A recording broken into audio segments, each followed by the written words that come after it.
Kasus kekerasan seksual terhadap anak dan perempuan akhir-akhir ini menjadi perhatian. Data KPAI tahun 2015 menyebutkan ada 1.726 kasus pelecehan seksual dan sekitar 58% korbannya adalah anak-anak. Kasus Yuyun menjadi pembuka dan kini berbagai wilayah di Indonesia muncul kasus serupa dan semakin keji. Lalu, mengapa hal ini terjadi?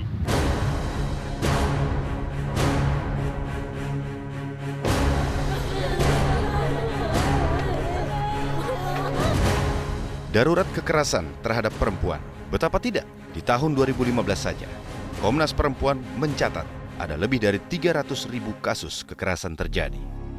Jika dirata-rata, artinya ada lebih dari 800 kasus setiap harinya. Dan menurut catatan Komnas Perempuan, angka ini meningkat 9% dibandingkan tahun sebelumnya. Sepanjang tahun 2016, serentetan kasus terjadi.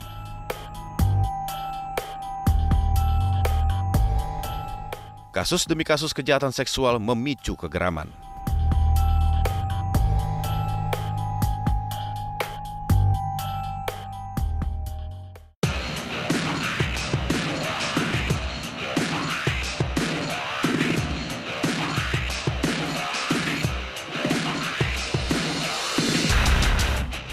Kabupaten Tangerang merupakan salah satu wilayah urban di sekitaran ibu kota Jakarta. Data dari Pemkab Tangerang menyebutkan, dari awal Januari hingga Mei 2016, ada 27 kasus kekerasan terhadap anak dan perempuan.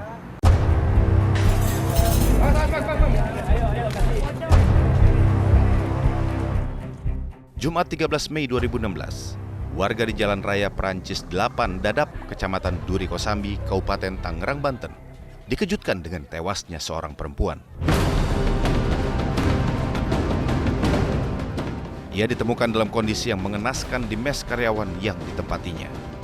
Korban dikenali sebagai EF, perempuan berusia 18 tahun asal Serang.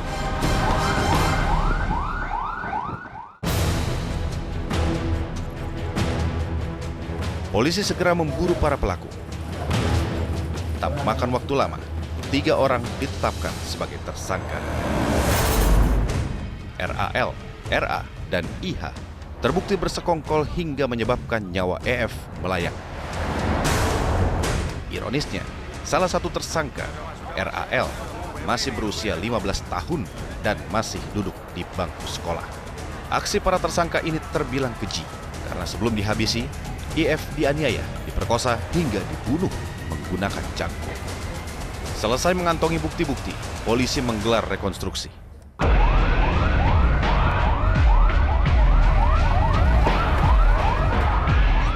Bersama pihak kepolisian, kami pun bertolak menuju tempat kejadian perkara.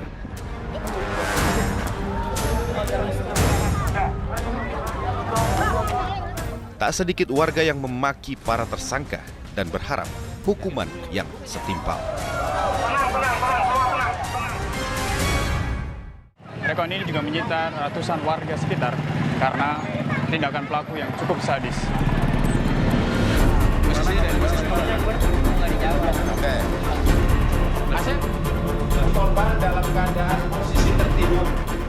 Tak kurang dari 2 jam, puluhan adegan diperagakan.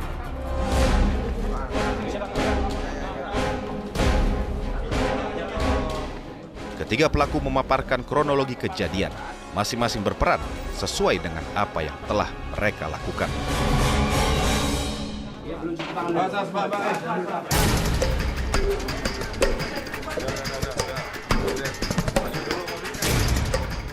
Polisi bergerak cepat mengusut tuntas kasus ini. Tersangka RAL yang masih di bawah umur, berkasnya sudah lengkap. Dari tahanan Polda Metro Jaya, ia dipindahkan ke Lembaga Permasyarakatan Anak di Tangerang. Berkas-berkasnya juga sudah dilimpahkan ke Kejaksaan Negeri Tangerang. Menjadi pertanyaan, apa sebenarnya yang terjadi hingga para tersangka tega menghabisi nyawa EF?